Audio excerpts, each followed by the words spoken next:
La idea es, pues, darles la bienvenida a todos a la tertulia 250. Imagínense que llevamos 250 tertulias ya. Y Bernardo se va a encargar de facilitarla y, desde luego, darle la bienvenida a Germán. Qué bueno que Germán estás con nosotros y el tema Gracias. es supremamente interesante para todo el mundo. Adelante, Bernardo.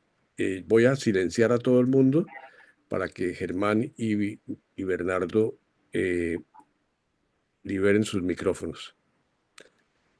Eh, Adelante, Bernardo. Gracias, Darío. Bueno, a mí me complace muchísimo volver a presentar a Germán aquí.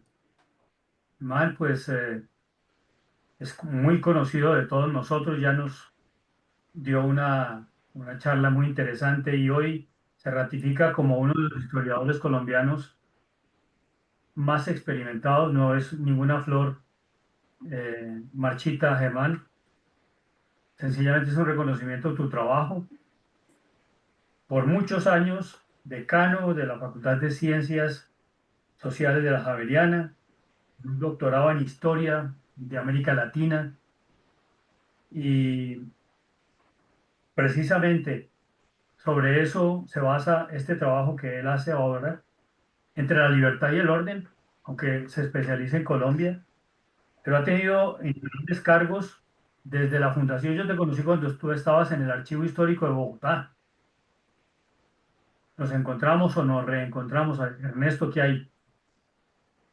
Y es investigador emérito, además del Sistema Nacional de Ciencia, Tecnología e Innovación y profesor honorario de la Universidad Nacional de Colombia.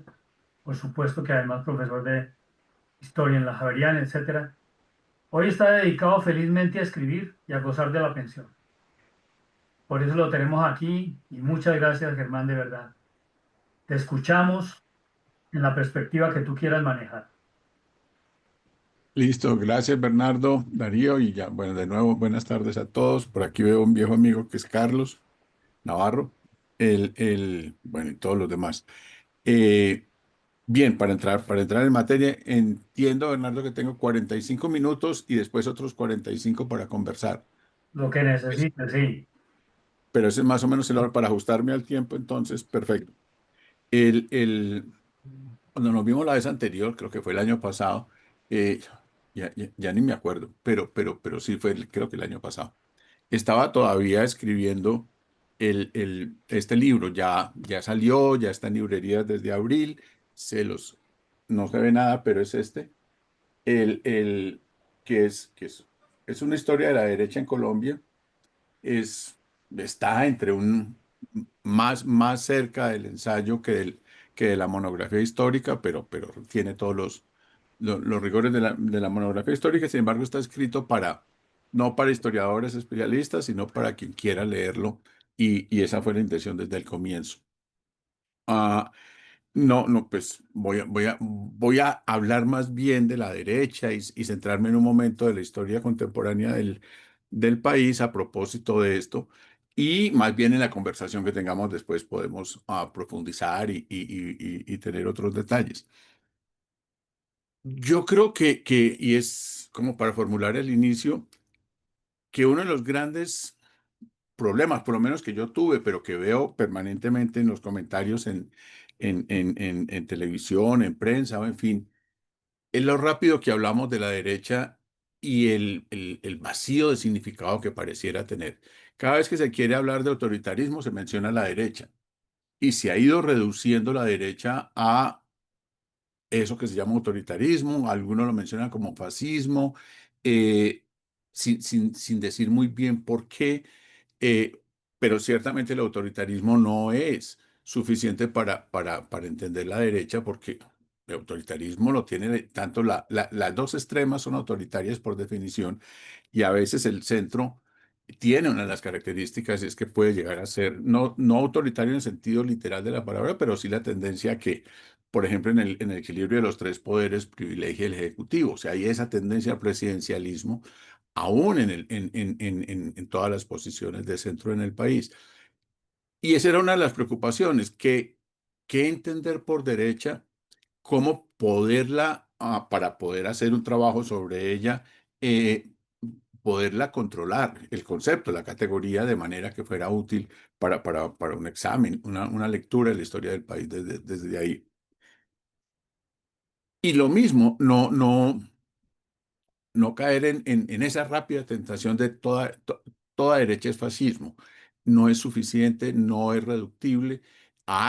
Históricamente, por supuesto, hay otras manifestaciones y hoy en día valdría la pena enriquecer mucho más la categoría para poderla volver útil y que nos explique algo. En ese sentido, y quiero comenzar por ahí rápidamente, ¿qué es lo que entiendo por derecha?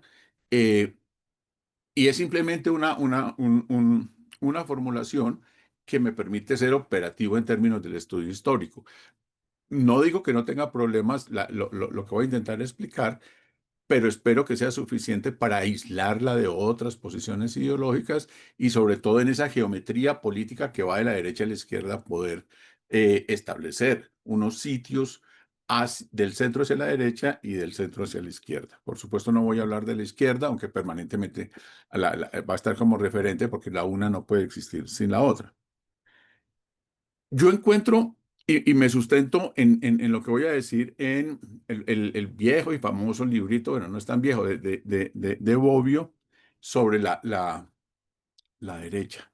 El, el, el- Porque me parece que tiene un enunciado que es simple, claro y es fundamental, que son las características de una buena definición. Y dice Bobbio, en resumidas cuentas, la derecha, el alma de la derecha es la tradición. Y la tradición es la salvaguarda o la derecha es la salvaguardia de la tradición. Por supuesto, tenemos que entrar a explicar qué es la tradición en sus términos, pero es fundamentalmente eso. Entonces, fíjese que hay un camino largo del autoritarismo a la tradición, porque la tradición nos permite caracterizar al autoritarismo. El autoritarismo lo hacemos para salvaguardar la tradición. O sea, uno es autoritario por algo, para algo. Y ah, en ese sentido le da dirección a esto que se quiere decir. Como salvaguarda de la sociedad, la tradición, el progreso es posible para la derecha. La derecha no es una negación del progreso, sino que el progreso solo es posible dentro del orden. Y es un resultado de una sociedad ordenada. Y de ahí empieza a marcar diferencias con la libertad, por lo tanto, y con el progreso como resultado del ejercicio de la libertad por el ser humano. En este caso sería el progreso como resultado del orden. Luego, el progreso es factible, pero no va en relación con el cambio, que va a ser una de las características del famoso progresismo. No puede haber progresismo sin cambio. En cambio, la tradición es el mejoramiento de lo que tenemos, pero no tenemos por qué renunciar a lo que tenemos. Y esto nos empieza a marcar entonces esa línea. Por el mismo camino, el fundamento de esa tradición es la ley natural. Y ustedes pues saben mucho más de ley natural que yo. O sea, no, ahí sí tengo cuidado con lo que voy a decir porque me van a regañar, pero la ley natural es fundamental en esto. Y sobre todo, dos elementos que están en la ley natural. Y es que todos los seres humanos son desiguales. La desigualdad es propia de la ley natural y la autoridad es propia de la ley natural. O sea, la tenemos que aceptar porque proviene de ese orden de la ley. Y si entramos al otro concepto que me parece que es fundamental y que ojalá podamos hablar un poquito más, el de democracia. ¿De qué manera la derecha, en el sentido literal de la palabra, no puede aceptar la democracia? Ahora, cuando hablemos de una democracia, una derecha, el centro derecha acepta la democracia, pero la restringe, que eso fue lo que pasó digamos, a mediados del siglo XX en Colombia. Pero en principio, conceptualmente, la derecha es la negación de la democracia. Y de una vez adelanto algo, eso no significa que no acepte la derecha la república, pero es que república y democracia no son sinónimos. Hoy en día tendemos a entenderlas como sinónimos, pero en principio no lo son. Eh, por lo tanto, alguien puede ser republicano, o sea, aceptar un orden constitucional, el orden es propicio a un orden constitucional, pero la democracia tiene serios problemas en esa salvaguarda entonces de la tradición. En el origen de la derecha, ya todos sabemos el cuento de que la derecha es en el siglo XVIII, en toda la crisis de la monarquía francesa, en el que los del tercer estado, en fin, se colocan a la izquierda y los nobles y la aristocracia a la derecha, y a partir de ahí sale derechas e izquierdas. Aceptemos eso como cierto, no tiene mayor importancia, pero sí la tendencia que aquellos que soportan el poder del rey están a la derecha y aquellos que están en contra del poder del rey están a la izquierda. A partir de esa figura, digamos, a partir de eso se configura esa geometría de política que nos va a marcar los dos extremos posibles. Para la derecha, por lo tanto, la democracia es un gran problema porque es nacida de la Revolución Francesa, de los excesos de la Revolución Francesa. Y si hay algo que detesta, y eso nos va a suceder aquí tan temprano, ya les explico porque en 1810, si hay algo que detesta a la derecha es el jacobinismo, la dictadura de la muchedumbre, como ellos van a llamar. El camino republicano nuestro proviene más de la Constitución de los Estados Unidos y de los pensadores ingleses del 18 que de la Revolución Francesa y aquello que lleva a el jacobinismo, al terror, en fin, a los excesos de ese principio de igualdad que en los años 90 del siglo XVIII predominó en Francia y que generó terror. Aquí la independencia no se hizo para tener democracia, se hizo para tener república, pero esa república de ninguna manera facilitaba ese principio de la muchedumbre. Al contrario, nacen todas las restricciones posibles para que eso no fuera a suceder, y ya les cuento. Luego, la democracia son una serie de desaciertos políticos cuando uno lo ve desde estos principios de la derecha. ¿Cuáles? Menciono solo algunos. El origen de la soberanía en el pueblo es un desacierto para ellos. El, eh, que el pueblo esté compuesto por ciudadanos iguales ante la ley, o mucho más extremo en algunos casos, y ya nos iríamos para la izquierda. Es un desacierto el sufragio. El sufragio es legítimo porque se sustenta en la mayoría. Eso no lo va a aceptar la derecha. No va a aceptar tampoco que la decisión de la mayoría siempre es la mejor opción para el conjunto de la población. Ese principio de la mayoría como decisión y aquella que se vuelve casi que una verdad absoluta, la mayoría tiene la razón y así no la tenga razón es lo mejor para todos. No lo va a aceptar la derecha. La Carta de Derechos y sus garantías son el fin último de la República. Si hay algo con lo que tiene problemas la derecha extrema son los derechos humanos, por supuesto, tanto los básicos, los del liberalismo del siglo de la Revolución Francesa, pero sobre todo ahora los de la segunda, tercera generación de derechos humanos, pues con mucha más razón va a tener problemas con eso. El equilibrio de poderes públicos es la salvaguarda de la estabilidad de las instituciones del Estado. Eso no lo acepta la derecha. Y este caso, esto último sí que lo estamos viendo todos los días ahora. En definitiva, la derecha es colocarse en un sitio donde el mundo no puede ser liberal. Y es contra eso que se va a manifestar. Por lo tanto, el orden social requiere un régimen autoritario fundado en una soberanía que proviene de Dios. La soberanía no tiene por qué venir del pueblo. Ahora, Dios es el que le da la legitimidad al rey y es el que funda la monarquía. Por lo tanto, en ninguna manera se va a aceptar que esa soberanía pase a otra persona. Que guarda la desigualdad y los privilegios como principios de la organización social.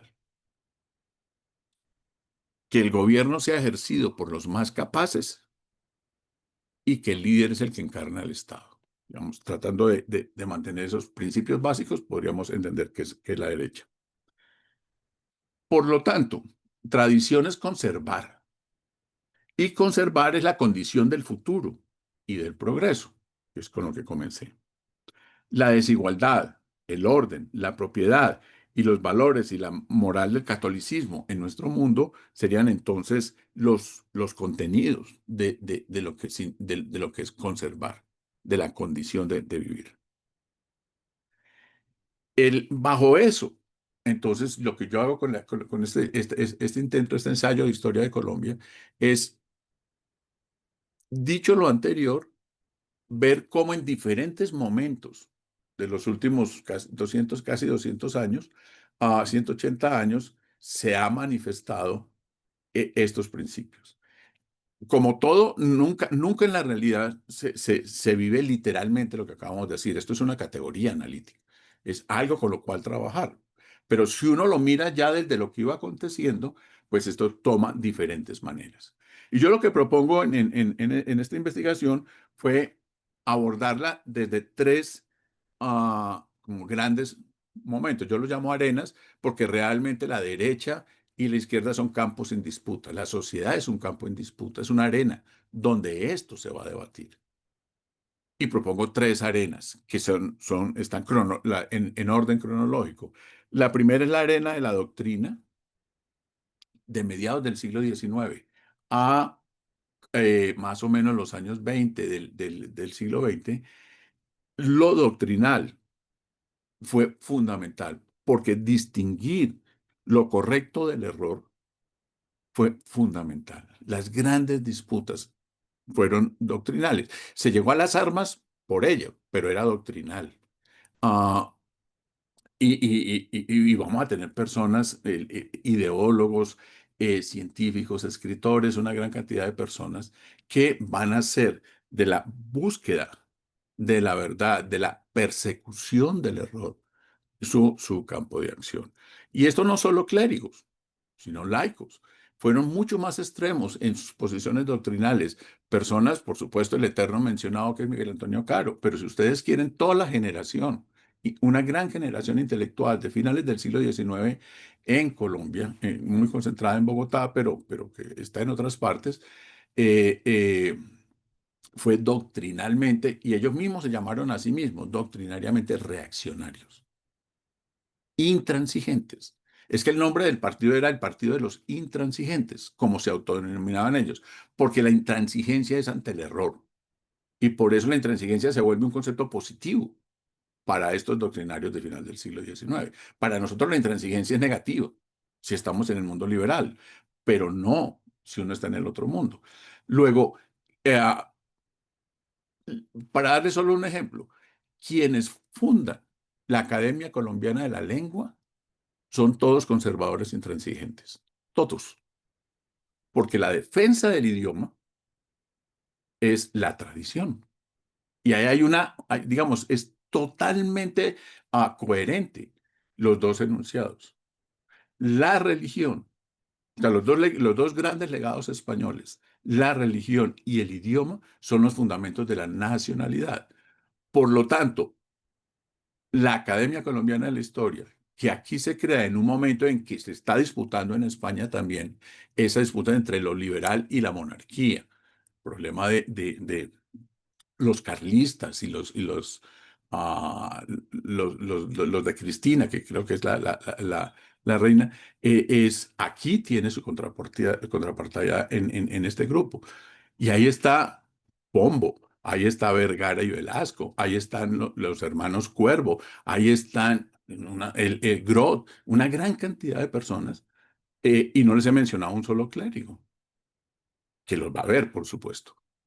El, el, el segundo es el orden, y va a ser una gran discusión que va a llevar hasta hasta casi los años 70 o un poco más del siglo XIX. El orden como principio último del régimen político. O sea, la gran crisis, que es de lo que voy a hablar ahora al final, de la hegemonía política que vive Colombia entre los años 30 y finales de los 50, es esta lucha por lograr consolidar un orden, legitimarlo y volverlo eficiente, de manera que le permitiera al país salir de esos eternos problemas que tenían las pugnas partidistas, o en fin. Y tercero, la seguridad. O sea, la doctrina, el orden y la seguridad.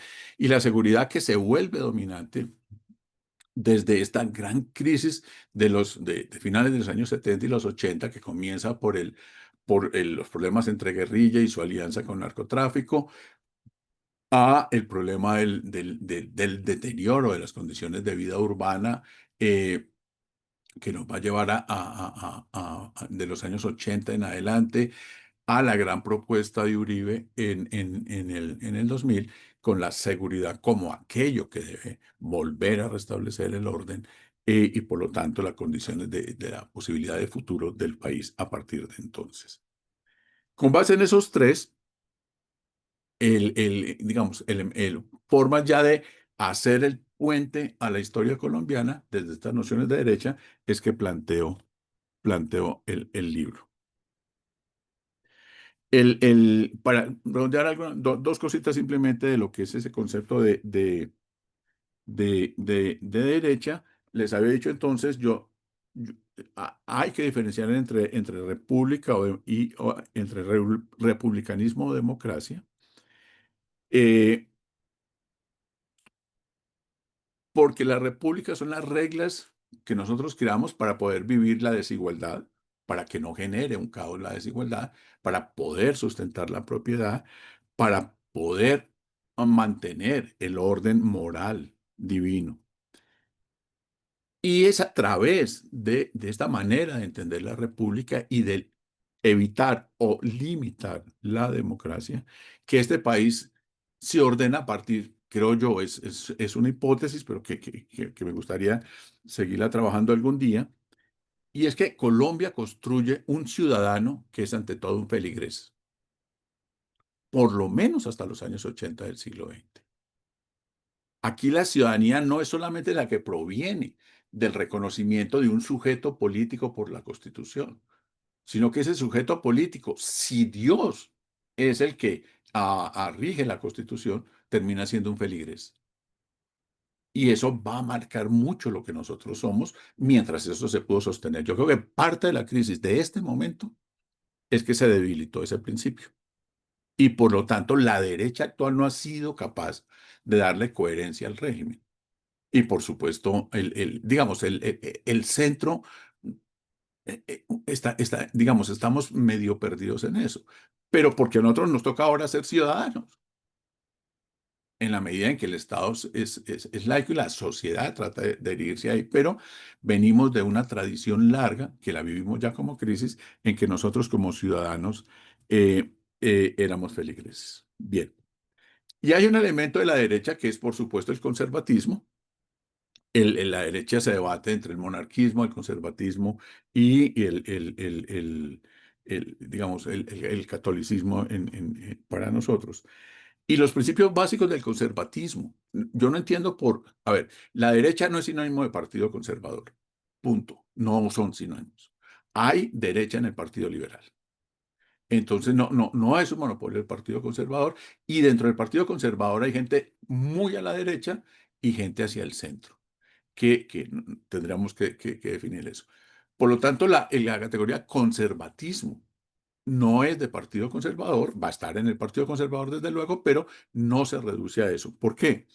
Porque digamos, cuatro elementos básicos del conservatismo que se configura a finales del siglo XIX en Europa Occidental son, por supuesto, la monarquía absoluta y la añoranza por la monarquía absoluta europea después de la caída de las grandes monarquías hacia los años finales de los años 20, comienzos de los 30 del siglo XIX, la aristocracia hereditaria, y la aristocracia es uno de estos componentes muy importantes del conservatismo, la familia y la familia nuclear.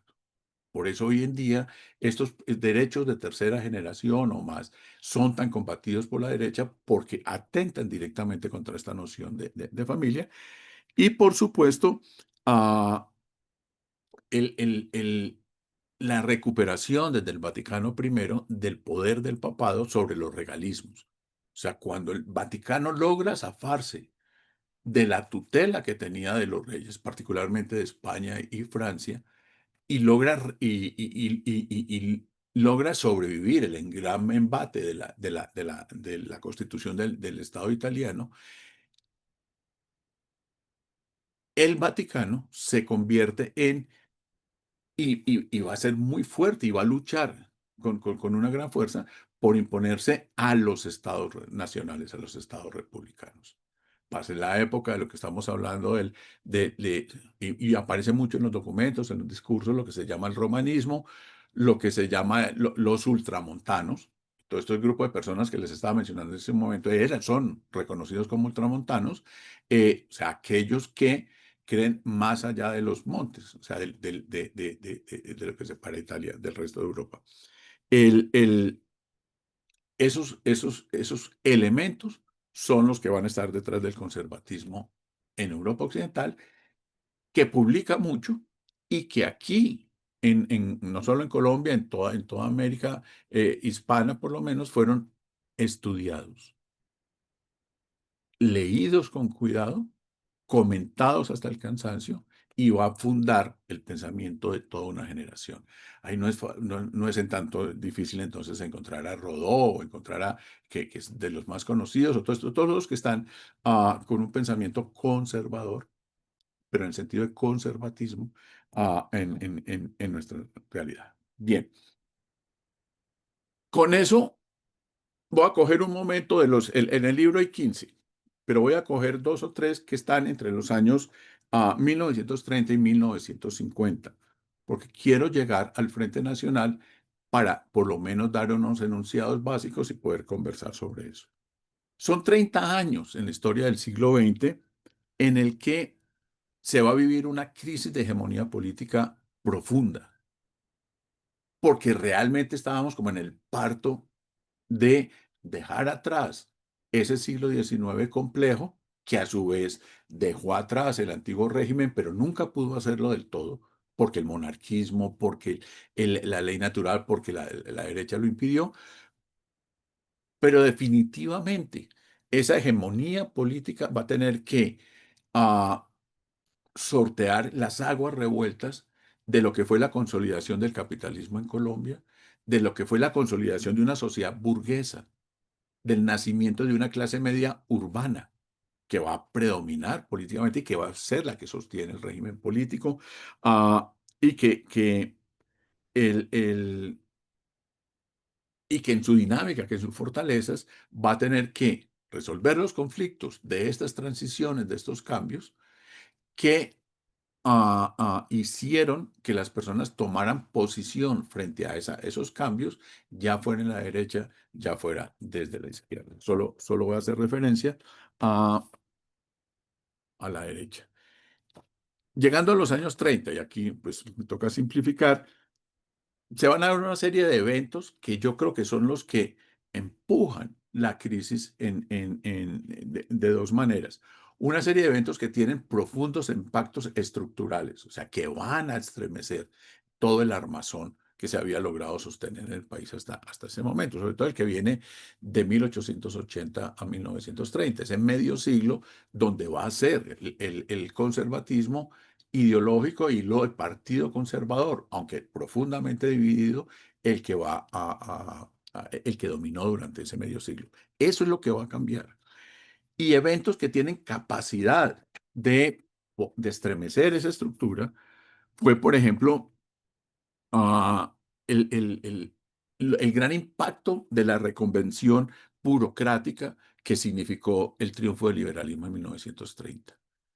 Fue violento porque el ganar las elecciones significó que en las próximas semanas toda la burocracia que se había construido, más que en el medio siglo anterior, en los 20 o 30, 20 años anteriores que el Estado empieza a crecer de una manera significativa, toda esta burocracia, o sea, todo el sector público era conservador por nombramiento y de un día para otro empieza a ser liberal. Esto se puede decir fácil aquí en la Plaza de Bolívar, pero el problema era en un pueblito, qué sé yo, del norte de Boyacá, o de Antioquia, o del Valle, el alcalde que era conservador, con los jueces que eran conservadores, con la policía que era conservadora, con los funcionarios de Hacienda que eran conservadores, de un día para otro ya no están. Y es como así, ¿yo por qué voy a renunciar?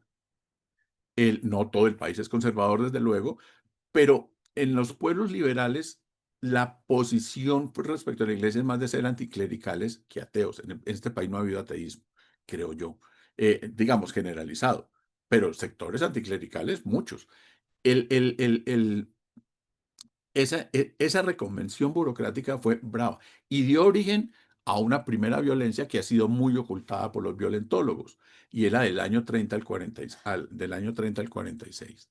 Esos 16 años de lo que se ha llamado la hegemonía, la República Liberal, que fue hegemonía, realmente, sobre todo en los dos Santanderes y en Boyacá, significó miles de muertos. Hay unos excelentes archivos, por ejemplo, que se conservan en la Universidad del Valle, donde están recogidas las cartas y los informes de los curas de todos estos pueblos, a, mm, digamos, diciéndole al gobierno, el gobierno liberal, que los estaban matando y están recogidos por cantidades. Luego, la violencia no comienza ni en el año 46, cuando suben de nuevo los conservadores, ni en el año 48, cuando matan a Gaitán. Cambia. Y va a ser otra forma de violencia, pero ya tenemos un impacto. Y fue el, el, el, el, el cambio de régimen partidista, que tiene impactos directos sobre el sector público.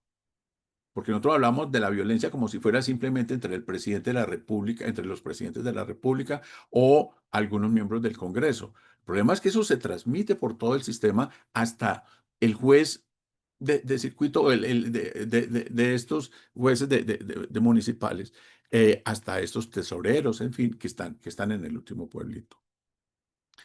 Segundo, la reforma constitucional del 36, o sea, los intentos de reforma a la Constitución del 86.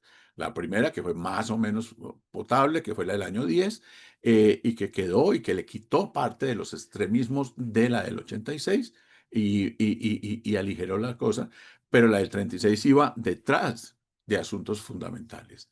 Eh, que eran del corazón de la propuesta del conservatismo en el 86. La propiedad privada con sentido social, no contra la propiedad privada, sino colocarle, ustedes lo saben, las responsabilidades a esa propiedad privada.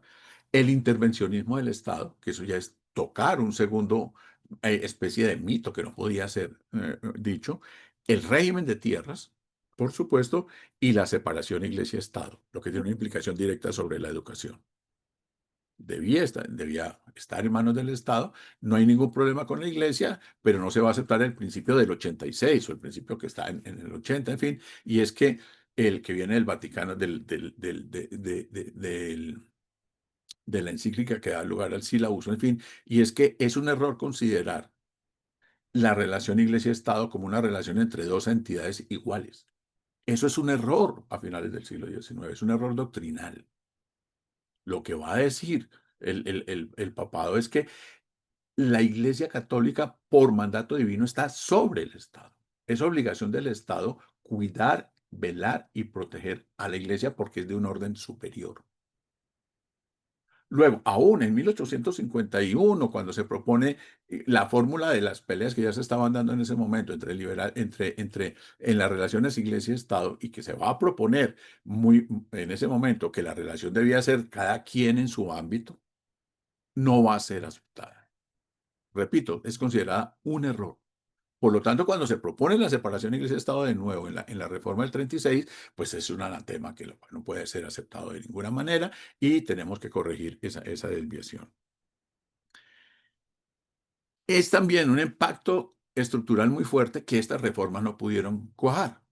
O sea, toda la reacción dentro del mismo Partido Liberal, propuesta por el santismo, y desde el Partido Conservador, por su sector moderado, el ospinismo, van a frenar y van a tratar de evitar que la ley de tierras realmente tenga efecto, que la separación iglesia-estado sea corregida y no llegue tan lejos como se quería, y que el intervencionismo del Estado tenga sus reglas del juego.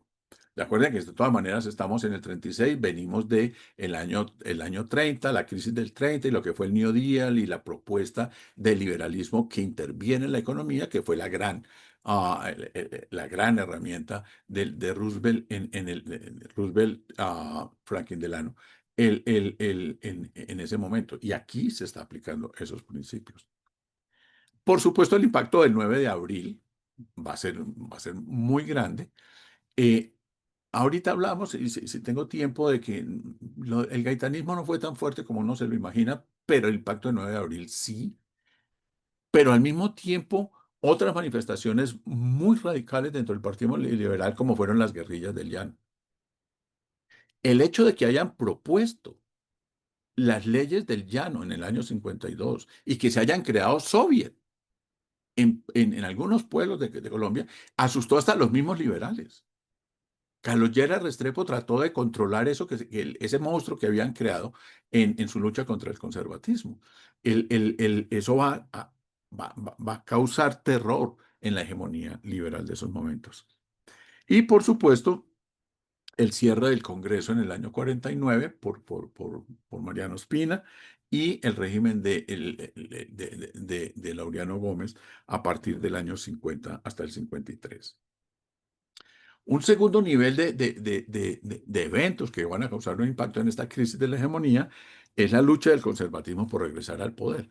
Del año 30 al año 46, el manejo de la política fue muy complicado porque el Partido Conservador tuvo diferentes maneras de entender cómo ganarle a los liberales la presidencia de nuevo. Desde la abstención, que fue la propuesta de Laureano hasta los años 40, que fue muy discutida dentro del Partido Conservador, y hay una derecha conservadora que se organiza precisamente es contra Laureano, no contra Alfonso Miquel, López Pumarejo, es contra Laureano. Gilberto Alzate Avendaño tiene como enemigo a Laureano, por supuesto a López Pumarejo, pero hay esas divisiones dentro del Partido Conservador van a ser profundas. La violencia bipartidista, la que les dije del 30 al 46, pero también la del 46 al 57, el impacto va a ser muy grande. Las propuestas corporativistas, sobre todo el corporativismo de origen católico, que entre nosotros pues, va a tener alguien que ustedes conocen mucho, que es Félix Restrepo, pero también otros jesuitas. Por ejemplo, la revista Javeriana se convirtió en un arma de difusión de las ideas corporativas. En estos días entregué un texto sobre la revista Javeriana y la protección de la iglesia durante el medio siglo XX. Y es bien interesante. Yo me llevé una sorpresa de entrada y es que la revista Javeriana solo fue de la Universidad Javeriana 20 años, del 34, que es cuando la funda Félix Restrepo, a 33, hasta 1950, cuando el provincial crea la Casa de Escritores, que la coloca en la curia y se lleva la revista Javeriana para la Casa de Escritores. O sea, la revista de la Javeriana es de la provincia, pero durante 20 años fue de la provincia en la Javeriana. Y por lo tanto, los jesuitas de la Javeriana eran algunos de los que más escribían y de los que más. Y se convirtió en un órgano de difusión de las ideas del catolicismo, del Vaticano y de la acción social católica.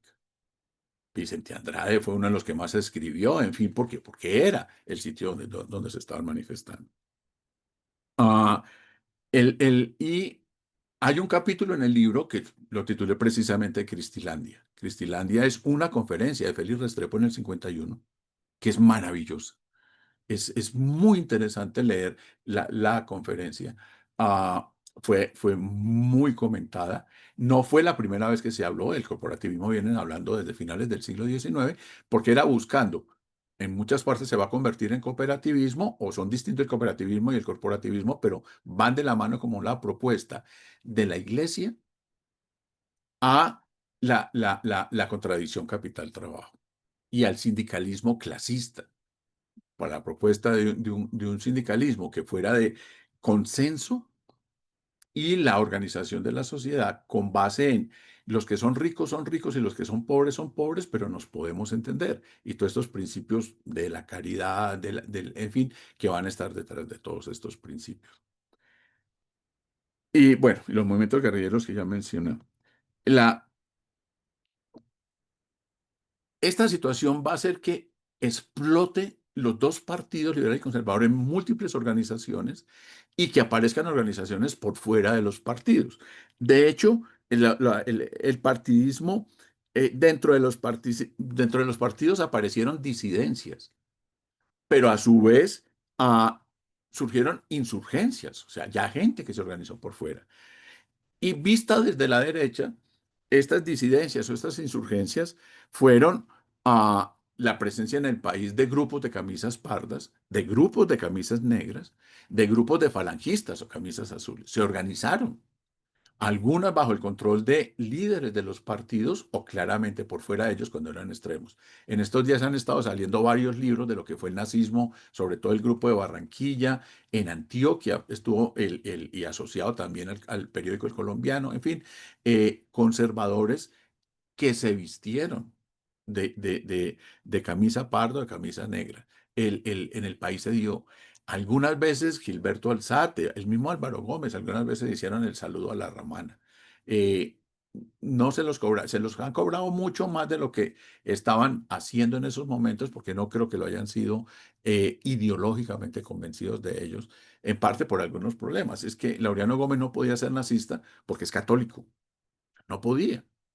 Gilberto Alzate también, pero ambos sí podían ser fascistas, porque ahí no hay un problema tan serio como el que tuvo Mussolini con el Vaticano, aunque tuvo problemas.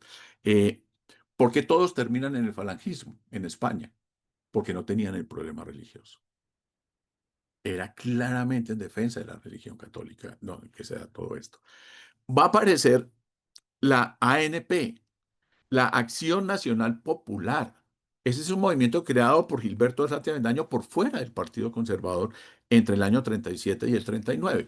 Todos se dieron con un muro que era, todos quisieron ganar elecciones y ninguno pudo. Y ese siempre fue el límite para todos estos movimientos, pero se organizaron y funcionaron.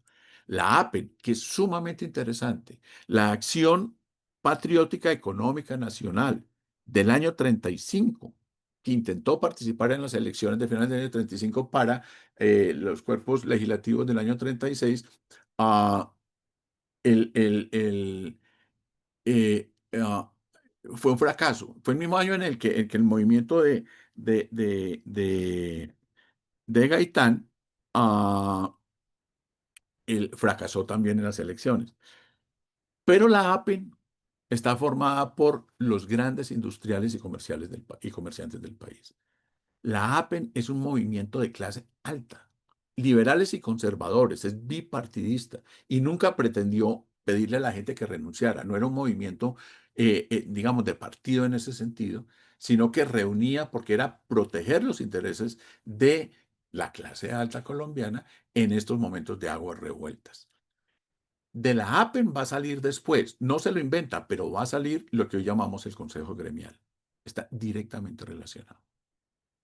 Y, y una solución, que es a lo que yo quiero llegar, si los 5 minutos que me quedan da tiempo, y es cómo la derecha encuentra en eso, en los gremios, la solución económica a su presencia en la política nacional.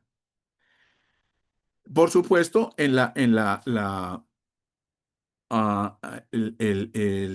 liberalismo de izquierda, pues no lo voy a mencionar, salvo para mencionarles algo. Generalmente se ha colocado como el liberal de izquierda por excelencia a López Pumarejo, que yo no sé por qué. O sea, salvo algunos funcionamientos del año 34, del año 36, como candidato y después como presidente y sus reformas.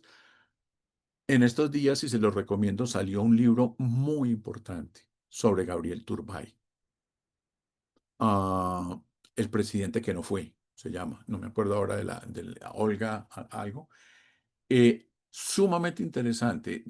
Tiene, bueno, como todo enamoramiento de un autor con su objeto de investigación, pues un enamoramiento con Gabriel Turbay, pero no tiene excesos, o sea, no tiene ese tipo de problemas. Porque es que resulta que el liberalismo de izquierda está en Gabriel Turbay. Y López Pumarejo, para evitar que Gabriel Turbay ganara las elecciones en las que compitió con Gaitán, y que va a ganar, por supuesto, a Mariano Ospina Pérez, López apoyó apoyó a Gaitán. O sea, de ninguna manera iba a facilitar que Gabriel Turbay ganara la presidencia. Y ahí le hacen el libro, es interesante las razones por las cuales se llega a eso. Pero sobre todo, Gaitán y Gabriel Turbay se unieron durante unos meses y después se separan porque los dos estaban compitiendo. pero ustedes lo saben, Laureano apoyó a Gaitán, que Laureano no iba a apoyar a Gabriel Turbay de ninguna manera. O sea, la división dentro del Partido Liberal es profunda entre un ideólogo muy interesante, que es Gabriel Turbay, que va a morir en la soledad allá en Europa, decepcionado, pero que estuvo en las grandes reformas de los años 20 y los años 30 del Partido Liberal. Gabriel Turbay, en el Parlamento, en la Cámara de Representantes, junto con Laureano Gómez, denunció las bananeras. Eso no fue solo Gaitán, perdón, Gaitán, no fue solo Gaitán, fue Gabriel Turbay. Solo para darles un ejemplo, y uno de esos misterios y es por qué se silenció y se mandó al olvido a Gabriel Turbay. Y saben cómo bueno, alguien muy complicado en el Partido Liberal como López de Mesa, que es un antisemita furibundo, va a atacar a Gabriel Turbay por turco. Y es el racismo sistemático, la manera de destruir la figura de la otra persona. Y eso lo está haciendo un liberal, no lo está haciendo un conservador. O sea, aquí hay problemas serios. En fin, para ir acabando, el, el- el- esos años 30, 50, pero concentrados sobre todo en la gran crisis de los años 40, va a dar lugar a que se manifieste esta crisis de hegemonía en dos populismos: populismo de izquierda, que es el de Gaitán, y un populismo de derecha, que es el de Rojas Pinilla, una vez él crea su movimiento, ya hacia el año 54, y tres dictaduras, dos dictaduras civiles. Cuando Mariano Ospina cierra el Congreso en el año 49, se convierte en lo que la figura contemporánea del dictador, el dictador que cierra el Congreso, que es elegido y que lo hace para preservar la Constitución. O sea, es un poco de contrasentidos, pero que es una fórmula moderna. Y por supuesto Laureano, que gana las elecciones precisamente porque el Partido Liberal se abstiene de participar en el año 49, las elecciones para el 50. Ellos hacen ahí un movimiento que les sale mal y es pedir el adelanto de las elecciones y esa jugadita le salió mal. Gana Laureano y Laureano solo va a convocar el Congreso para darle legitimidad a dos cosas: la convocatoria de la constituyente en el 51 y el nombramiento del designado, Roberto Urdaneta, para que lo reemplace por los problemas coronarios que él tenía.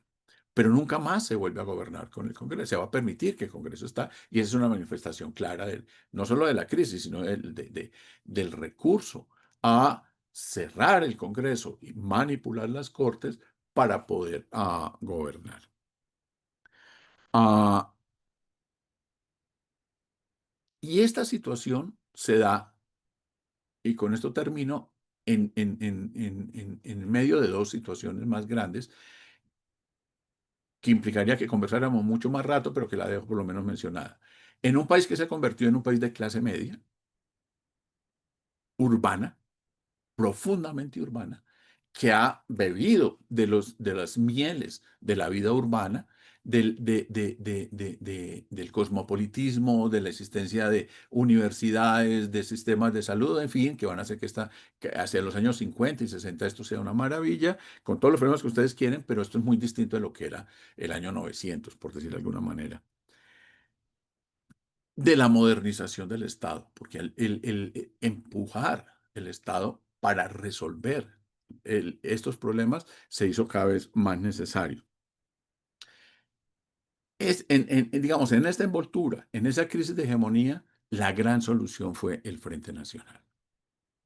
López Pumarejo, en los años 40, formula por primera vez que un conservador debía ser presidente de la República. Y lo va a repetir en la Convención de Medellín del año 55, 56, si no estoy mal. Lo que va a aceptar. Algunos conservadores no le creyeron a López. Y eso lo va a volver Alberto Lleras Camargo como la oportunidad para poderse acercar primero al ospinismo, que no le para bolas, después sí al laureanismo, y es la primera reunión, que es la de Benidorm, la creación de las condiciones del Frente Nacional. Vienen a Colombia, tienen algunos problemas, después son resueltos y viene la reunión de Sitges y finalmente se conviene entonces en el gran plebiscito y lo que va a dar lugar a la alternación bueno, la alternación es la segunda medida, la primera es la de, ¿cómo se llama? La de la igualdad en cargos públicos liberales o conservadores. Dicho por Laureano, en una entrevista que le da El Tiempo, si no estoy mal, en el año 57, en este país, a raíz del pacto que estamos firmando, no hay razón para que nos matemos entre nosotros porque hemos erradicado la ideología de la competencia política. Luego, el fundamento del Frente Nacional fue vaciar de contenido la democracia colombiana, dejarla simplemente en la República, en una serie de leyes. Y al no haber competencia ideológica, porque quienes están compitiendo están de acuerdo en la alternación, y todo el sector público está dividido a la mitad, ¿qué razón tengo yo para pensar en términos políticos? Luego, el sistema electoral, que es fundamental en un sistema democrático, se convierte simplemente en obedecer la alternación y hace que los líderes políticos regionales y locales se conviertan en varones electorales, que es lo que nosotros tenemos. En otras palabras, la consecuencia de la hegemonía política es la solución política que creó el Frente Nacional, que tuvo como consecuencia el clientelismo, como una de sus consecuencias más claras que nos llegan hasta hoy, y una segunda, que fue permitir que la regulación económica esté en el Ejecutivo y no en el Legislativo. Si hay algo que consolidó lo que nosotros somos hoy en día, aunque ya ha pasado mucho tiempo, es la reforma constitucional del 68, que más va a fortalecer el Ejecutivo y lo va a rodear de tecnócratas, es Carlos Lleras y la reforma. Y es lo que tanto valoramos hoy en día. Y es que, ¿cuáles son de las grandes quejas contra el petrismo? Y es que no ha llamado a la tecnocracia. Pues que la tecnocracia fue quitarle al legislativo la capacidad de controlar este país y dársela al ejecutivo en manos de unos expertos. Pero la pregunta es: ¿expertos de qué y desde dónde? Porque todos, y aquí es donde lo gremial vuelve a contar, son los gremios y las universidades fundadas por los gremios. La Javeriana no es fundada por gremios, pero se acercó. Crearon los cuadros para gobernar este país. Y eso es lo que yo llamo al Frente Nacional, con estas características, como la democracia restringida. Estoy tomando prestado de otro politólogo, de la Javeriana, pero es la gran solución del Frente Nacional, en palabras de Alberto Lleras, un régimen de centro-derecha, del régimen de democracia restringida, donde lo que prima son, de acuerdo, la Constitución, las leyes que se desprenden de ellos, pero centrado en el Ejecutivo, y en un Ejecutivo en el que está la propuesta de las grandes leyes provienen de los ministros y del presidente y no del Congreso. El Congreso también, pero no ha sido de lo que más se ha caracterizado. Y el Congreso se encarga de lo político. La economía se encarga el presidente y los departamentos administrativos, que es otro invento de Carlos Lleras que fue fundamental. Y el tercer elemento que quiero mencionar, y es que el orden público se le deja totalmente a las fuerzas militares. Y las fuerzas militares son las que definen cuándo el orden público es grave o no es grave y cómo se debe controlar. Desde el momento en que el Plan Lazo realmente fracasó, y fracasó porque porque el Estado colombiano, estas clases políticas no se van a preocupar por controlar a estos guerrilleritos por allá en el campo. Dejemos que sean los soldados que vienen entrenados, entre otras, de lo que Laureano hizo, que fue mandarlos a Corea. Vienen con todas estas estrategias y nosotros nos montamos sobre el principio de la seguridad nacional y el comunismo como el gran enemigo de la nación, que eso es el caldo de cultivo de a las fuerzas militares y en la derecha en términos del manejo del orden público.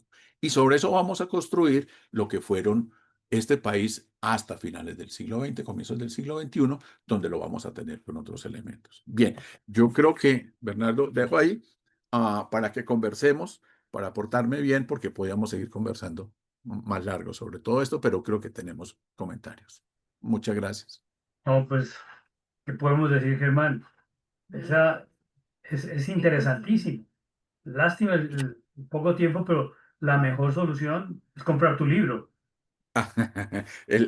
Sí, algún día algún generoso por ahí lo va a digitalizar y subir a la red, entonces ese día le daré las gracias, aunque dejaré de recibir regalías, pero bueno. Bueno, no, está abierta la discusión, los comentarios. Por ahí vi a varios tomando nota. Me parece muy bien. Pablito Navarro, te vi muy interesado. Gracias, Bernardo. Bueno, mire, les recomiendo el libro. El libro realmente es muy bueno, muy agradable de leer. eh, lo sorprende a uno en algunas cosas, en otras le da una rabia terrible. Eh, Me encontré Espero que no tres sea cosas. contra mí, pero bueno. No, no es contra el mensajero, sino Eh, contra los Exacto. patronos que son espantosos. Pero me encontré tres cosas que quiero comentarle a Germán. Me impresionó muchísimo la idea de la paz total, y lo menciona así, paz total. Eh, Me impresiona porque el que lo dijo fue Álvaro Gómez Hurtado y eh, pareciera que Petro se hubiera copiado de lo que dijo Álvaro Gómez Hurtado de lo de la paz total. Me llamó mucho la atención eso. Lo segundo, pues es la compañía de Jesús. Aquí entre nos hay que hacerle un juicio porque es que sí se metieron demasiado. Cristilandia, pues Cristilandia es un capítulo muy interesante de tu libro, pero es que el padre sí estaba demasiado metido en lo que no debería meterse, pero bueno, eso me llamó muchísimo la atención. ¿Sabes, Carlos? Eh, Perdona, te interrumpo. Y es filólogo, o sea, va en la línea de lo que les decía con la academia y fue presidente de la academia. O sea, es que el cuidado del idioma y la conservación del alma nacional viene de la mano. Perdón, cierro el paréntesis. Sí, no, no, impresionante eso. Y lo tercero que me llama mucho la atención es, y creo que voy a investigar sobre ese tema, es que, en mi opinión, con perdón de Germán y otros, la Constitución del 86 es obra directa e indirecta de la Compañía de Jesús, desde sus, Sí, porque desde estamos, sus alumnos como Caro, que pues eso, Caro es una vergüenza.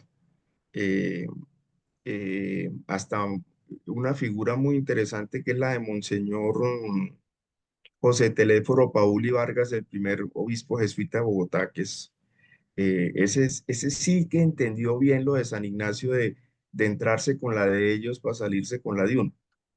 Eh, Me llamaron mucho la atención esas tres cosas. Una chiquita que me olvidaba es que uno de los ídolos de Petro es el anapismo. El anapismo es un hijo del de la hija del general Rojas Pinilla. Y Rojas Pinilla quería hacer una reforma constitucional para que se declarara el comunismo, Colombia enemiga del comunismo, una cosa así. Entonces, me llama, pero en serio, y perdonen, no estoy recibiendo pago de regalías de Germán, pero realmente vale la pena leer este libro yo personalmente me lo he gozado desde la primera hoja, se lo recomiendo. gracias, Gracias, Carlos. Pablito. Y a propósito de algo que decías, Rojas Pinilla, cuando es dictador, obliga a que la Asamblea Nacional Constituyente saque una norma de nivel constitucional prohibiendo el comunismo. Es que ha sido de los pocos países que cambió su constitución para prohibir el comunismo. Por supuesto, eso se cae después, pero porque con el plebiscito todas esas reformas de la época roja se van a caer. Pero es que lo que dice Carlos es mucho más fuerte todavía. Es que el comunismo es el enemigo grande para Rojas Pinilla. Su populismo no es comunista. Y uno tendría que esperar y buscar bien si el de Gaitán también. Yo no creo, de ninguna manera lo va a hacer. Pero bueno, él hereda otras cosas. Muy bien, muchas gracias, Darío, y después Reinaldo. Eh, gracias, Bernardo. Eh, Germán, me has hecho un análisis tan profundo de todo esto que ha pasado políticamente y quiero contarles y quiero contarte, Germán, que yo me llamo Darío porque mi papá fue secretario de Darío Echandía y cuando yo nací, Darío Echandía era presidente encargado, había sido el presidente encargado y mi papá era un liberal furibundo, revoltoso, que lo echaron del colegio de Santa Librada y masón grado 33.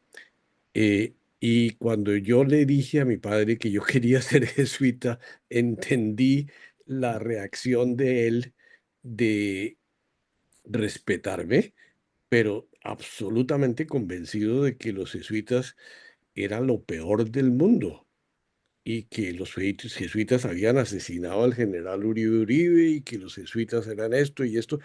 Y, y tú me has hecho entender a profundidad por qué mi padre tenía esa reacción tan profunda contra los jesuitas. Después, a lo largo de mis 10 años de jesuita, él fue cambiando, pero, pero sí había y yo crecí en ese ambiente con mi padre profundamente liberal, anticlerical, y imagínate, esta explicación que me has dado, que la vivimos como creo que la mayoría de los que estamos aquí cuando éramos pequeños, yo vivía al lado de dos coroneles en Bogotá que eran el jefe de la Casa Militar de Palacio cuando Rojas Pinilla tomó el poder y también cuando lo tumbaron, ¿no es cierto? Y llegaron los militares. Es decir, vivimos nosotros esta transición que tú hablas de una república liberal o de una hegemonía liberal a, a lo que nos tocó vivir después con el Frente Nacional y todo, pero el origen de todo esto me lo has explicado brevemente y de una profundidad enorme. Muchísimas gracias, Germán, porque no lo había entendido tan claramente y este ha sido un baño de historia y de entendimiento del porqué de esta derecha tan tremenda que hoy casualmente conversábamos con Alfredo Cortés y con Silvio Zuluaga, que están aquí en Alicante. Sí, hasta hace un minuto estuve con ellos y que hablábamos de cómo la misma Compañía de Jesús era un baluarte conservador y de tradición impresionante en la época de ellos. Y cuando nosotros llegamos empezó a haber un cambio, inclusive medio político en la misma Compañía de Jesús. Pero eso es otro tema. Muchísimas gracias, Germán, por esto, porque para mí ha sido un refresco de algo muy profundo que no lo había entendido tan claramente. Gracias, Germán. No, Darío, con gusto. Y a propósito, no medio político, sino político y medio, porque fueron, en los 3 años que estuve en la compañía fueron duros. La izquierda jesuítica era cosa seria. Sí, ciertamente.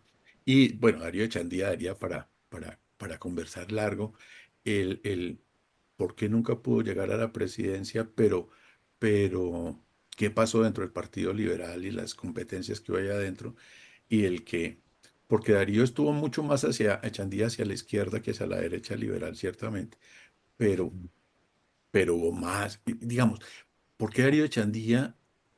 ¿Cuál es la relación de él con Gabriel Turbay? Es que yo ahorita estoy tocado por Gabriel Turbay y me parece que el olvido en el que se sumió a Gabriel Turbay merece reescribir muchas cosas de lo que nosotros damos por sabido, pero por supuesto. Solamente una pequeña intervención antes de que entre Reinaldo. Una pregunta, Germán. Este Gabriel Turbay fue el compañero de Elisa Burstein, ¿right? ¿De quién? Felisa Burstein. Ah, Right. que, sí, creo que sí. Me corchas porque yo la biografía sí no la conozco, pero realmente Gabriel Turbay puede ser sorprendente, pero en los años 20 fue estalinista.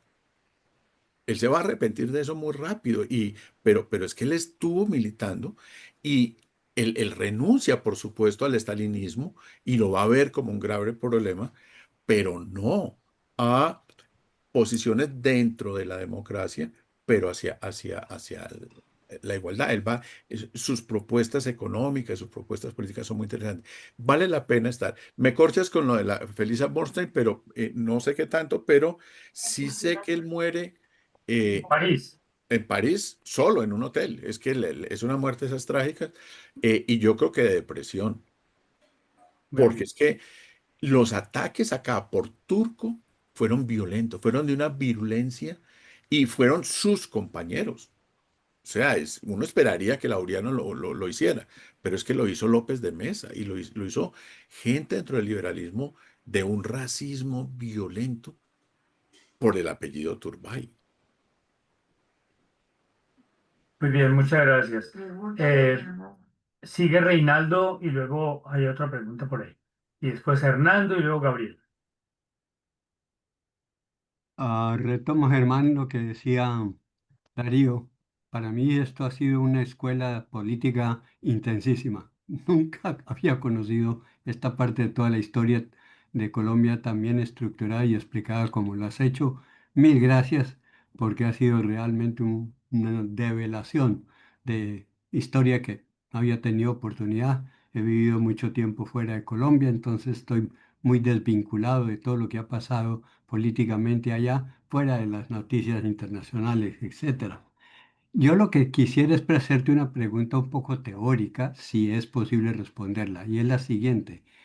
Parece que el planteamiento que has hecho es que el Frente Nacional, como está estructurado y ya consolidado esta alternativa, alternación, dio unas bases para que no se pueda dar una democracia como la explicabas al principio.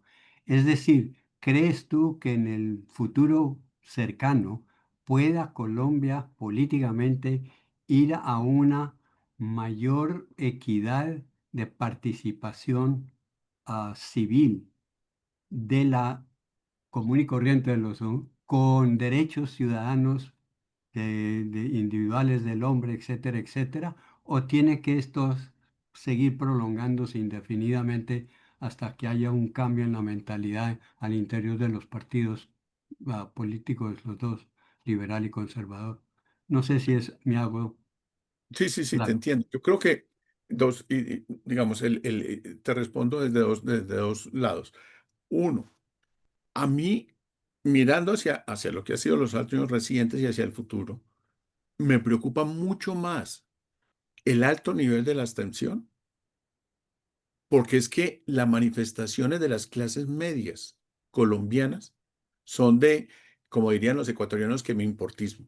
O sea, es que realmente no nos importa, no me toca, no es un asunto que me competa.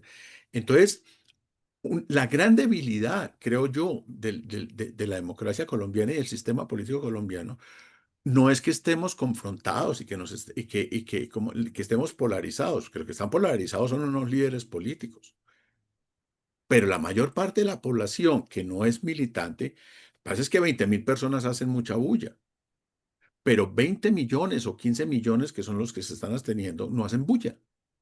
Sencillamente lo que quieren es vivir. Y entonces, pero ¿cómo tener un sistema político, una hegemonía política sólida, legítima? Cuando cerca, yo no sé, la última abstención de la última presidencia estuvo como en el 55, una cosa así, es que no me acuerdo el número. Pero es que dicen, no, es que, a ver, en la segunda vuelta, ¿cuánto fue Petro? 11 millones, creo.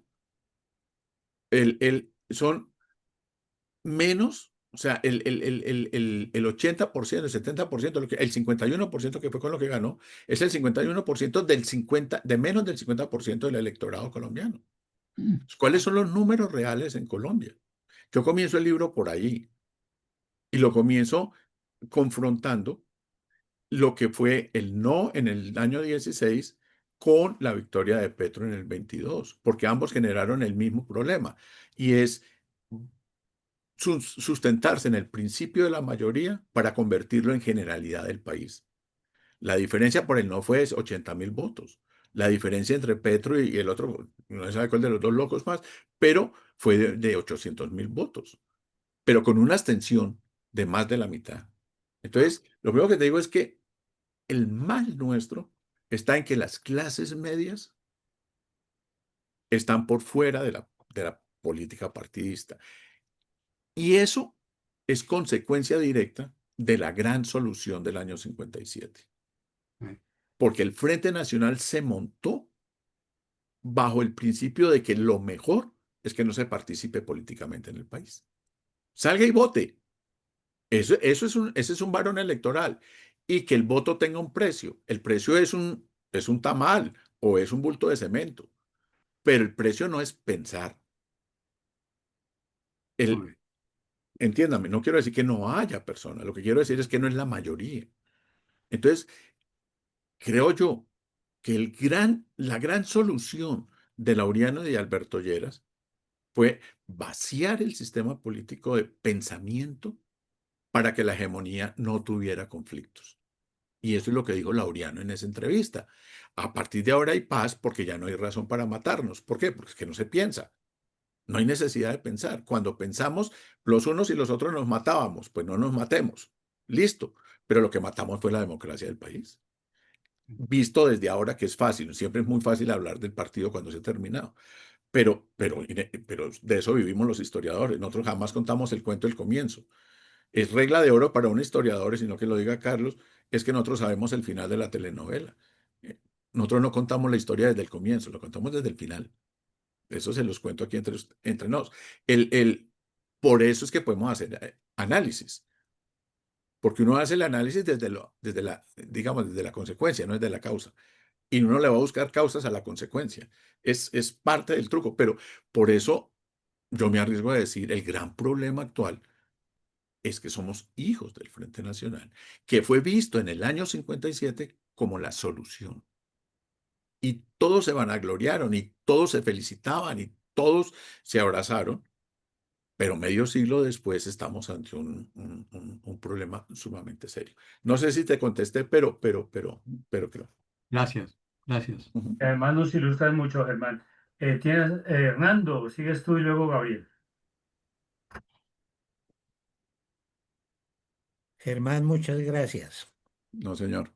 En un momento determinado tú dijiste que el 9 de abril y el gaitanismo no hay una claridad, o sea, lo que yo entendí es que el factor Gaitán, si bien es la causa del 9 de abril, no tiene un valor tan importante en el cambio político que eso significó. Entonces yo quisiera que tal vez me ampliaras un poco ese concepto. Claro. Lo intentaré por lo menos. Lo que yo sí creo es que el pensamiento político, la historiografía, que ha estado muy dominada por los liberales, han construido un gran monstruo que se llama Eliezer Gaitán, que tiene pies de barro. El discurso del antioligárquico ideológicamente no tenía mayor soporte, era discurso. Y era la capacidad que él tenía de hablar bonito, bien y convincente sin decir nada. Porque, ¿por qué no ganó elecciones Gaitán? Es que no ganó ni... Él fue nombrado alcalde, pero fue nombrado.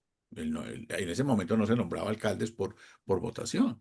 ¿Y duró qué? ¿3 meses? Es que no duró mucho.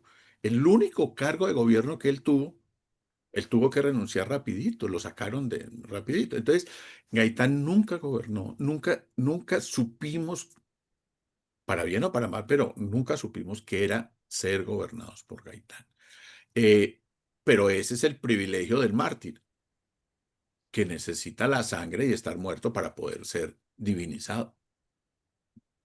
Por eso, yo no estoy diciendo que él se lanzó al martirio para poder subir a los altares, pero es que el Gaitán que nosotros conocemos es el mártir, no el que, por ejemplo, compite con, o sea, que está en las elecciones del 46 con el soporte de Laureano Gómez. ¿Cómo es posible que Gaitán esté aliado con Laureano? No porque Laureano sea el mayor conservador, sino porque es un aristócrata. Entonces, ¿dónde está? Entonces, el problema del 9 de abril es el mártir. Y creo que ustedes más que otros me entienden en lo que estoy diciendo.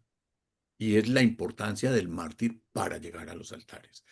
Y lo que el culto al mártir genera, y es que ya no es un hombre histórico, sino que es un hombre que está digamos, con todas de lo que se baña un mártir en los altares.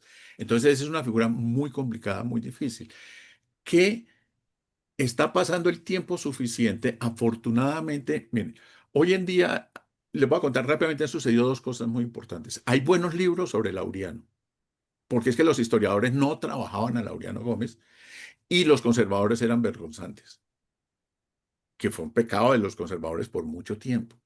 Hoy en día hay buenos libros sobre Laureano Gómez, por fin.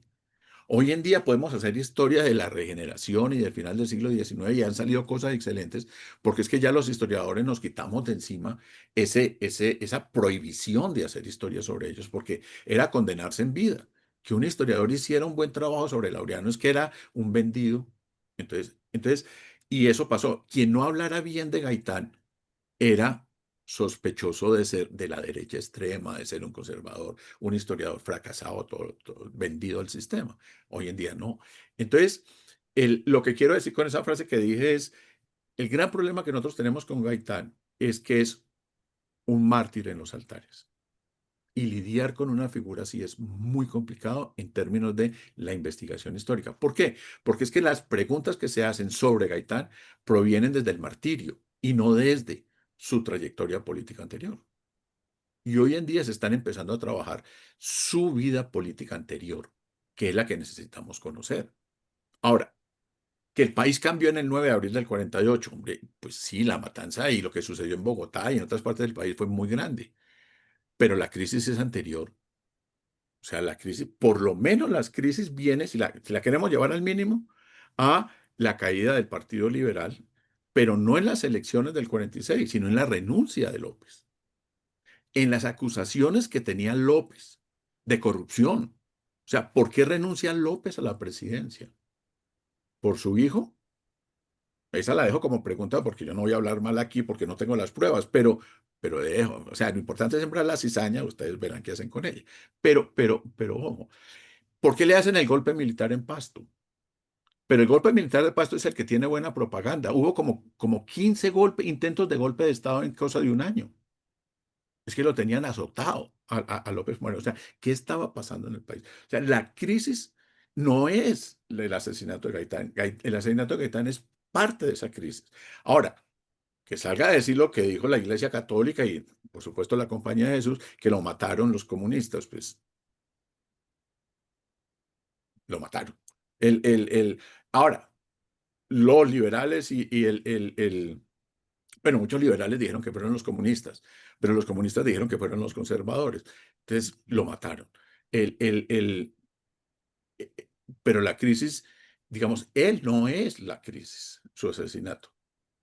Es una de las manifestaciones más agudas de la crisis, pero el problema era mucho más hondo que simplemente. El asesinato profundiza, radicaliza posiciones, pero está lejos de ser la causa de la crisis hegemónica en esos momentos. Eso era lo que quería decir con eso de Gaitán. Gracias. Y simplemente como por un añadido. Sí, A mí me gustaría que a lo mejor los historiadores, dentro de este marco que tú señalas, pudieran también estudiar la relación entre la muerte de Mama Toco y la muerte de Gaitán. sí. Simplemente como un proceso que yo lo veo como muy unido. O sea, Y te paso que un tuvo dato. muchas relaciones. Claro, Gabriel Turbay fue el que acusó a López Fumarejo de estar involucrado en el asesinato de su hijo, pues en el asesinato de Mama Toco. Y Darío Chandía, por ahí está, por ahí juega algo Darío Chandía, pero sobre todo a Gabriel Turbay. Entonces, Sí. ¿por qué del odio de López a Gabriel Turbay? Estoy deslizando un chisme. ¿Qué es chisme? A mí no me consta documentalmente lo que estoy diciendo. Entonces, sí, son épocas muy revueltas. Y lo de Mamatoco fue importante, pero porque fue aprovechado por la oposición dentro del Partido Liberal y por el Partido Conservador, que está dividido a su vez, para luchar contra López Miquelsen y el régimen del Partido Liberal. Ujú. Gracias, Germán. No, señor. Bueno, Gabriel, luego sigue Jorge Luis. Gracias, muy amable.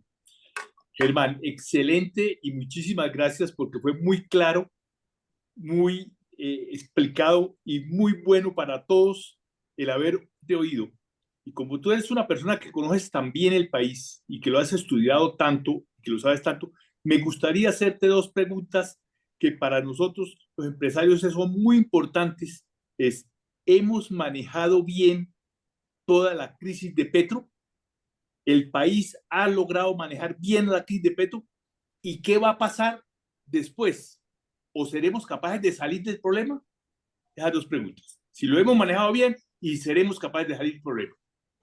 Sobre todo, me haces una pregunta en la parte más débil, y es que no hay nadie que se equivoque más sobre el futuro que un historiador. Precisamente porque les decía hace un momento, porque es que nosotros vivimos de saber el final de la película. No, si tú eres un científico político en estos momentos estaría regado respondiéndote la pregunta, pero como nosotros no somos científicos políticos, entonces lo que voy a decir tiene toda la gravedad de la ignorancia. Entonces, él es una opinión. Yo, yo creo que quiero echar un poquito para atrás para decir algo. Mire, la, el canibalismo que se dio en el año 21 y 22 en el centro es la causa de lo que estamos viviendo.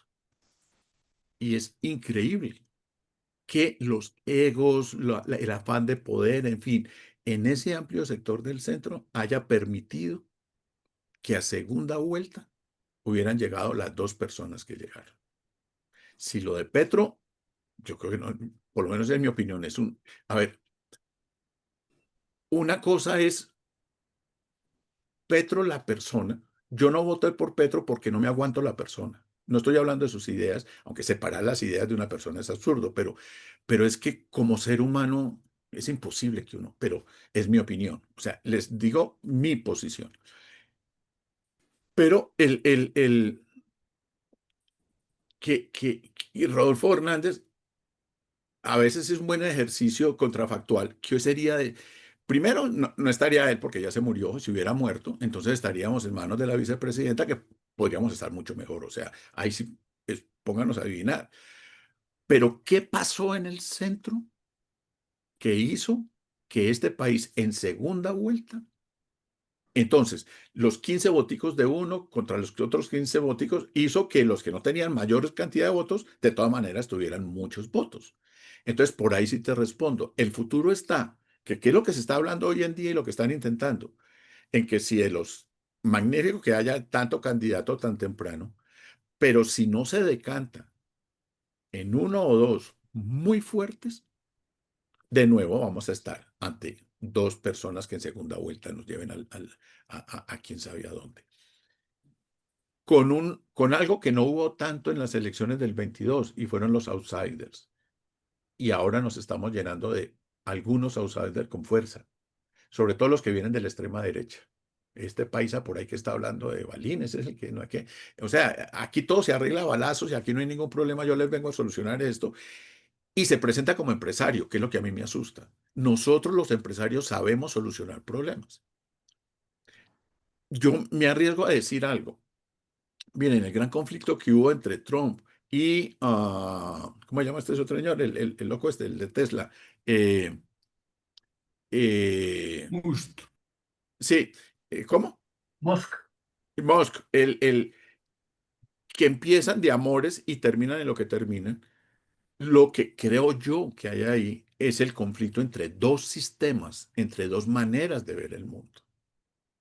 Y es, que son los dos son empresarios, pero uno está al frente del Estado en estos momentos y responde desde lo que él considera que son políticas de Estado, y el otro está en el sector empresarial y considera que puede manejar el mundo como lo hace un empresario. Y aquí, y tuvieron un enfrentamiento en que salieron profundamente enemigos, porque es que para Elon Musk resolver el problema es un problema de manejo de junta directiva y la decisión se vuelve vertical hacia abajo.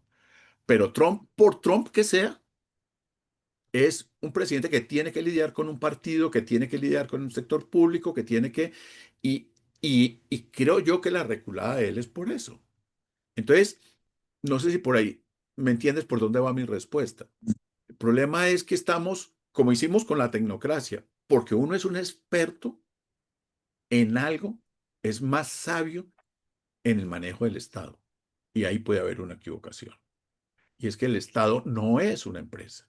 Y la experiencia de los empresarios no los convierte en buenos políticos y hombres de Estado porque son buenos empresarios.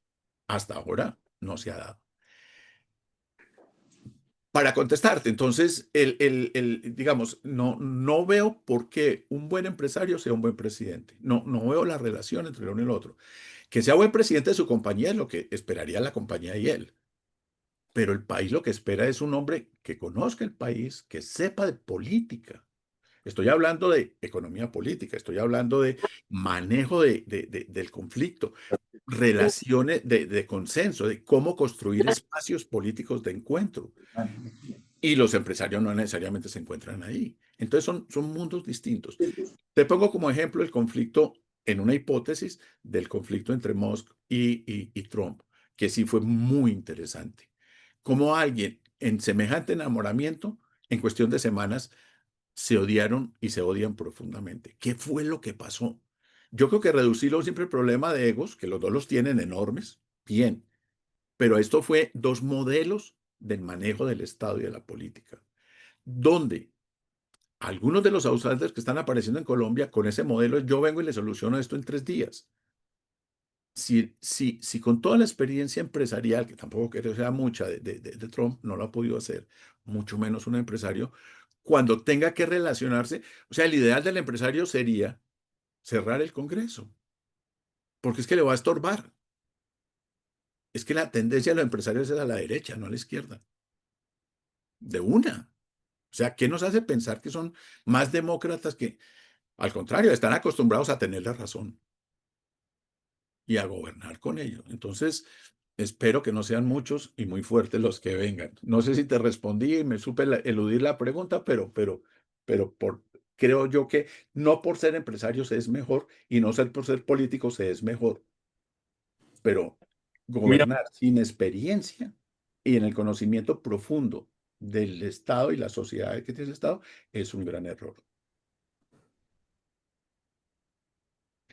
Solo por decir algo, es como en estas discusiones que ha habido en estos últimos 2 años, que los ministros, se le pide a los ministros que sean tecnócratas y que no sean políticos. No, el ministro es un político. Los que son tecnócratas son los viceministros. Es que los que llevan la continuidad del Estado son los viceministros. Pero el ministro es un político y está hecho, llega ahí para hacer política en el área que le toca. Entonces yo he visto discusiones muy complicadas de quejas contra el ministro cuando la función del ministro es el manejo de la política en el sector. Pero que cambien de viceministros cada tercer día es hacerle un daño profundo al país, porque la continuidad está en los vices, no en los ministros. Y la memoria institucional está en los que permanecen 10, 15, 20 años, no en los que cambian cada 6 meses de acuerdo a la coyuntura política. ¿Qué es lo que va a pasar con un ministro? No sé si me explico. Muy bien, muy bien. Muchas gracias. Sigues tú, Jorge Luis, desde Lima. Hola Germán, oye, oyéndote hablar, me ha surgido como una especie de pregunta de telón de fondo. Si podemos seguir afirmando, o hay que revisar esa definición de que los partidos liberal y conservador son los instrumentos de la hegemonía oligárquica en el poder en Colombia. Hay que revisar esa relación. ¿Sigue siendo así? ¿Estamos equivocados? Y una segunda cosa que me interesa mucho, ¿dónde ubicas a las Palomas Valencias, a las Vikis Dávilas de ahora? Ok. Comienzo por la segunda. Vicky, es esa derecha republicana. Es que se me va la derecha democrática, que es un contrasentido en la afirmación, pero creo que ustedes me entienden.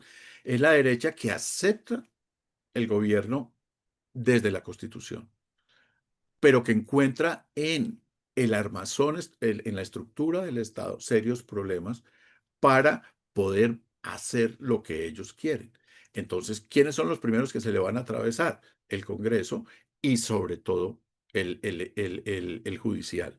La fuerza que en Colombia tiene el judicial fue muy simpático en la época Uribe, como el gran enemigo fueron las Cortes, porque y los grandes enemigos de Petro han sido las Cortes, pero también lo han favorecido.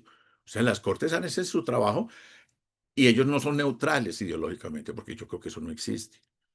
Hay juristas liberales y hay juristas conservadores que tienen una noción del Estado, pero conocen la Constitución y sus leyes y tratan de manejar las cosas desde ahí bajo el presupuesto de la honestidad de cada uno. Y la honestidad es con su pensamiento, o sea, honestos intelectualmente. Quiero decir, personas respetuosas con su pensamiento. Luego, afortunadamente tenemos corte. Desde la época en que estaba subiendo Petro, la gente asustada me buscaba alguna cosa y decía, mire, Colombia tiene instituciones muy sólidas. Esto no se va a ir al traste de un día para la otra, porque aquí hay una institucionalidad que se ha ido construyendo. Y es como de estos contrasentidos de nuestra historia, y es que tenemos unas hegemonías muy débiles con unas instituciones muy fuertes. Lo mismo, tenemos una política muy compleja con una economía absolutamente, digo, unos liderazgos económicos muy claros.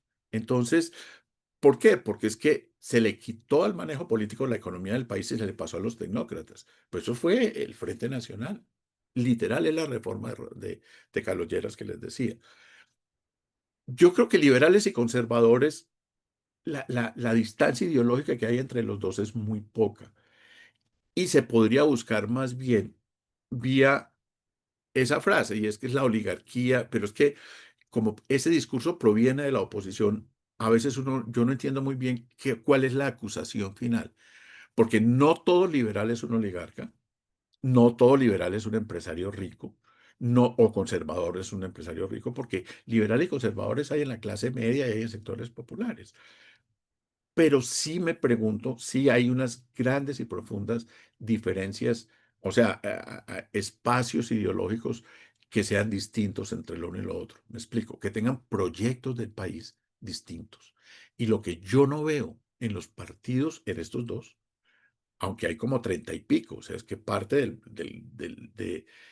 bueno, la Constitución del 91 ya lo exacerbó y es debilitar los dos grandes para que pululen los muchos partidos, pero el problema es que los partidos de hoy en día no se diferencian ideológicamente, sino que son empresas para llegar al Congreso o a cargos de elección. Entonces el grupito de fulanito de tal es que necesita tener un grupo para poder llegar a un cargo de elección popular. Entonces, ahí no hay ideología, ahí lo que hay es un negocio muy claro. Entonces, ah, más que liberales y conservadores, yo creo que hay un problema muy serio en lo que llamamos la clase política. O sea, ser político es ser un profesional en Colombia. O sea, es un trabajo que yo tengo que mantener para poder tener ingresos desde ahí. Y eso lo vuelve muy débil. Ahora, eso no es Colombia, eso es en Occidente y parte de Oriente. Entonces te diría, el problema que yo tengo con decir que liberales y conservadores son estos oligarcas, que no sé qué, es que es una frase que proviene del discurso, donde no es muy claro qué es lo que se quiere decir, porque eh, estamos hablando de las dirigencias de los partidos, entonces tendríamos que hablar de todos los partidos. Estamos hablando de los militantes, en esos militantes hay cantidad que no son oligarcas.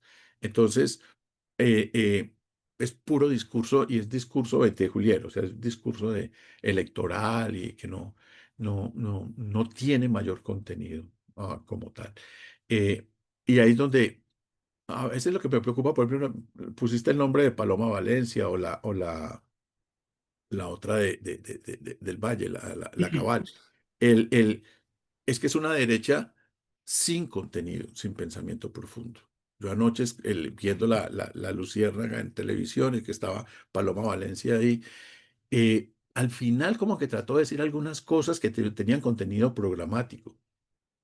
Pero básicamente lo que dijo es, no, tenemos que mejorar la educación en Colombia. Pues, ¿cuándo vamos a dejar de decir eso? No porque no sea importante, sino porque es que significa que no tiene nada en el cerebro y que está repitiendo una frase, es que si mejoramos la educación, hacemos de este país un paraíso. Pues eso lo vemos diciendo desde 1810. Entonces, y repito, no porque no sea cierto, sino porque no significa ya hoy nada. Entonces, cuando un político dice tenemos que reformar la educación, quiere decir que no tiene programa político, no tiene nada.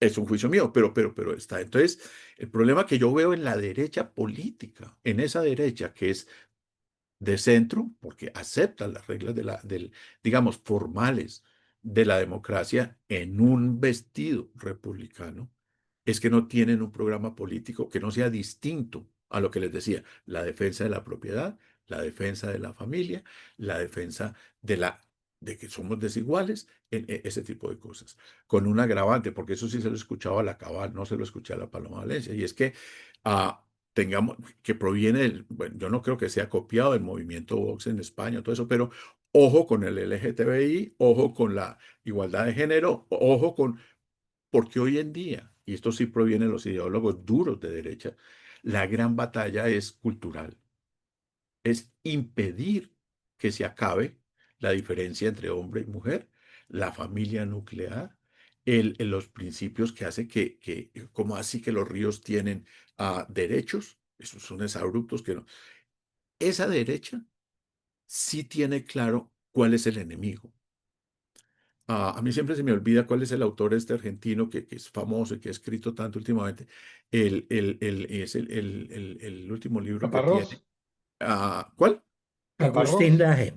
No, Laje. Ah, ya. Ya, el último, yo me leí pedazos del último libro de él que me llegó a la mano, yo no sé si era el último de él, pero en el que plantea la revolución cultural. O sea, la gran arena de la derecha en el futuro es no el comunismo, que el comunismo desapareció, o sea, el comunismo dejó de ser el enemigo hace muchos años.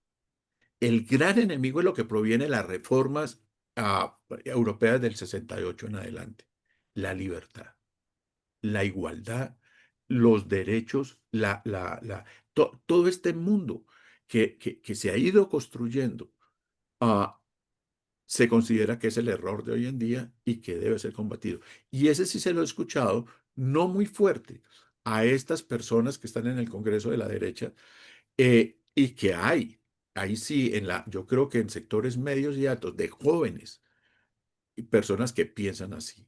Y yo creo que ahí sí se está configurando una derecha ideológica fuerte, que son los que niegan exactamente todos estos movimientos igualitarios, en fin, que es la propuesta de los famosos libertarios, que ya como propuesta ideológica sí es muy, muy clara. O sea, todo eso es la negación del individuo libre, que es diferente, que no sé qué, que es Milei y sus muchachos.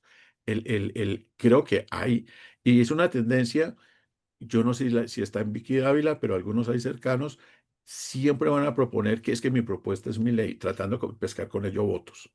¿Entre quiénes? En estos sectores urbanos medios altos que están preocupados por estos cambios que se están dando en la sociedad. Bueno, me atrevo a hacerte una pregunta de pura ignorancia, un par. Señor, Número uno, Mamatoco, yo no tengo la menor idea. Desde chiquito sí había oído quién mató a Mamatoco, pero yo no sé quién es Mamatoco. un Y la gente boxeador, un boxeador que estaba también al servicio secreto, como que es parte del Era servicio secreto. detective. ¿Cómo? Detective. Detective, eso. Y boxeador que aparece muerto, creo que en la esquina del Parque Nacional, con No, Séptima. en la calle 39 con carrera 15. Ok, o sea, hay que descender la muerte de Mamatoc más al occidente, pero sí, pero es ahora, ¿qué hace un detective y por qué se vuelve peligroso? ¿Qué es lo que pasa? Creo que está relacionado con las investigaciones de la toma de las empresas que estaba haciendo López Miquelsen de lo de los judíos alemanes, de los alemanes en Bogotá. Bien, Y ahí exactamente. es donde esto se enturbia y es donde aparece muerto. O sea, realmente la causa es lo que está pasando con la persecución a los alemanes no por judíos, o sea, los judíos no por judíos, sino por alemanes, que es como la forma de lavar esa persecución en Colombia. Y lo del campo de concentración, o como lo quieran llamar en Fusa, que es pues donde metieron a mucha de toda esta gente.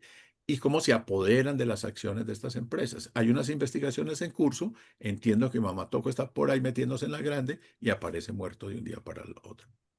Y lo último es la dinastía de Turbay, obviamente también tiene que ver con toda la familia incluso del, bueno, el presidente Turbay, su familia y todos. Es Pero la no misma tiene que ver con familia. Gabriel. Son apellidos que vienen del Líbano, sí, pero no tienen ninguna relación entre ellos. Ninguna.